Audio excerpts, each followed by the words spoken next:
The government sells it as protection, a digital identity card that promises safer borders, cleaner workplaces, and a modern Britain ready for the future. To supporters, it's a step forward. Efficiency, fraud prevention, even catching up with nations like Estonia and India where digital IDs are already the norm. But every promise comes at a price. And behind the speeches and smiling press photos lies a question no politician wants to answer. When your identity is reduced to a code, who owns it? Who controls it? And what happens when that control is used against you?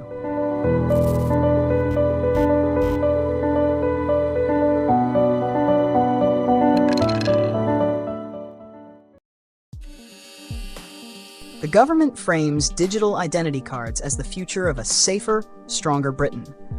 In press conferences and carefully choreographed speeches, politicians describe them as the answer to two of the nation's most pressing challenges: border control and workplace integrity. The message is clear. Digital IDs will secure the nation's borders, eliminate the shadow economy of illegal work, and modernize Britain's outdated systems of identification. The appeal is powerful. Supporters of the plan argue that digital IDs will make everyday life easier. They promise streamlined access to public services, faster verification in financial transactions, and a shield against fraud. Advocates point abroad to Estonia's pioneering eID system, or India's massive Aadhaar program, as examples of efficiency, accountability, and national progress. In these comparisons, Britain is painted as lagging behind, in desperate need of catching up. But beneath the polished speeches and glossy government brochures lies a question that strikes at the heart of democracy and individual freedom. When your very identity is no longer a document you hold in your hand but a digital code stored in government databases, who really owns it? Who decides how it is used, shared, or restricted? And what happens when that control is turned against the very citizens it claims to protect? The promise of security may be enticing, but history has shown that promises often conceal costs. As the UK prepares to gamble its future on digital identity, the public must ask whether the trade-off is protection or power.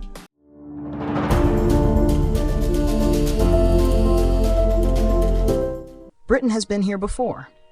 In the early 2000s, Tony Blair's government pushed for compulsory ID cards as part of its security agenda.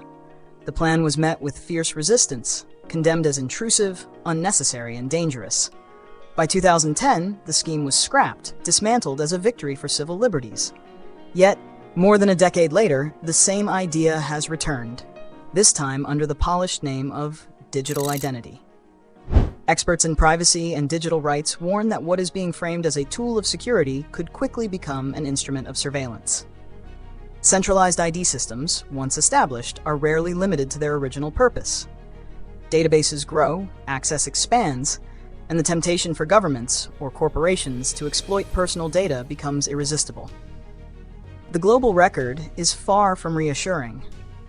India's Aadhaar program is often celebrated as a triumph of digital innovation, offering millions streamlined access to welfare and banking. But the same system has also been plagued with data leaks, wrongful exclusions, and privacy violations that left citizens vulnerable.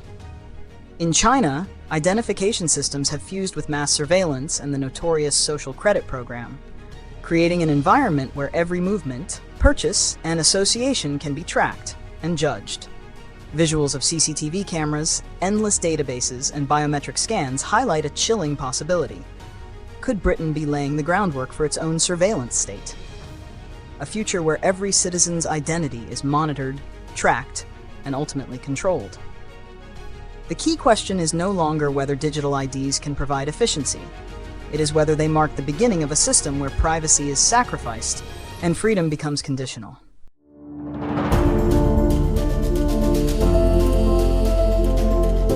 Behind every policy dressed as national security lies another, less publicized agenda: profit. Digital identity cards are no exception. While the government promotes them as a safeguard for citizens, the real beneficiaries may not be the public at all, but the corporations building the system. Big tech and cybersecurity giants are already circling. These firms provide the infrastructure, the databases, the biometric software, the encryption layers, all at a price. Private contractors, many with long-standing ties to government, are lobbying hard for contracts worth millions, if not billions of pounds. The public is told this is an investment in safety. But in reality, it is taxpayers who will foot the bill. The numbers are staggering. Analysts warn that the costs of designing, testing, and rolling out a nationwide digital ID program could run into the billions. Each layer of security, each outsourced contract adds another zero. And once implemented, these systems rarely shrink.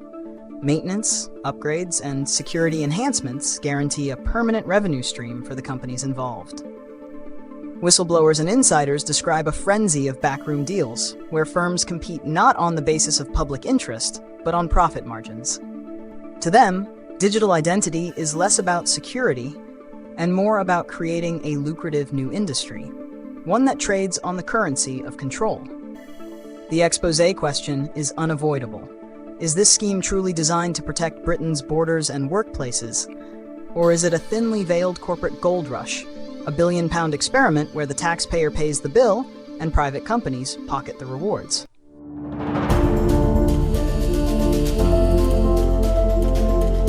On Britain's streets, the promise of security is met with suspicion. Ordinary citizens voice an unease that politicians cannot dismiss. Why does the government need more of my data? What happens when they lose it? For many, digital identity is not a guarantee of safety, but a new risk imposed on their daily lives. For vulnerable groups, the stakes are even higher. Immigrants already under scrutiny fear their data will become a weapon for exclusion.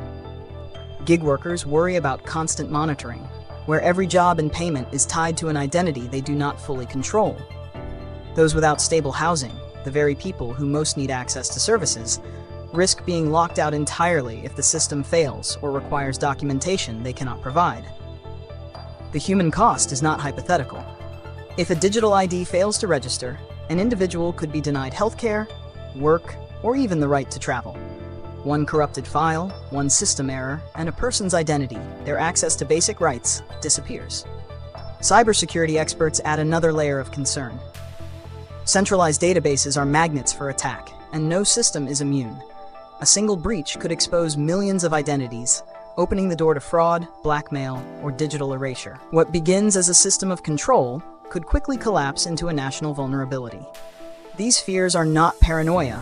They are the logical consequences of handing over identity to a machine. For the public, the question is no longer whether digital IDs will work, but whether they will work against them.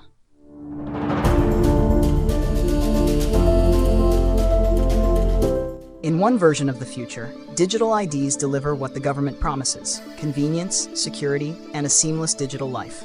Borders are secure, fraud is reduced, and services are efficient. It is a vision of a modern, streamlined Britain where technology serves the people. But there is another possibility: a future where surveillance becomes routine, exclusion is normalized, and private corporations profit from systems built with public money. A Britain where your access to healthcare, work, and movement depends on a fragile digital code, one that can be revoked, corrupted, or misused. In this future, freedom is conditional, and identity is no longer yours to control.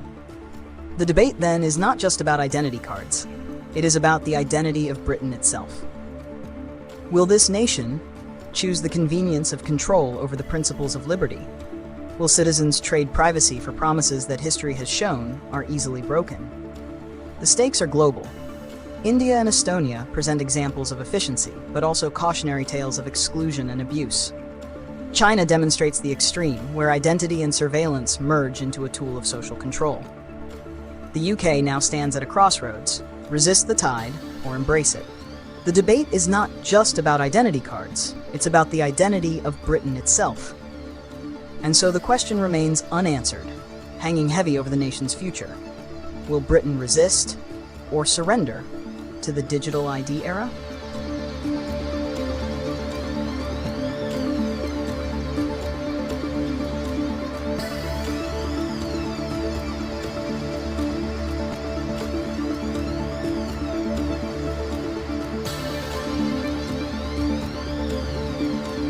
Right, but then you must find something wrong with one of the following assumptions.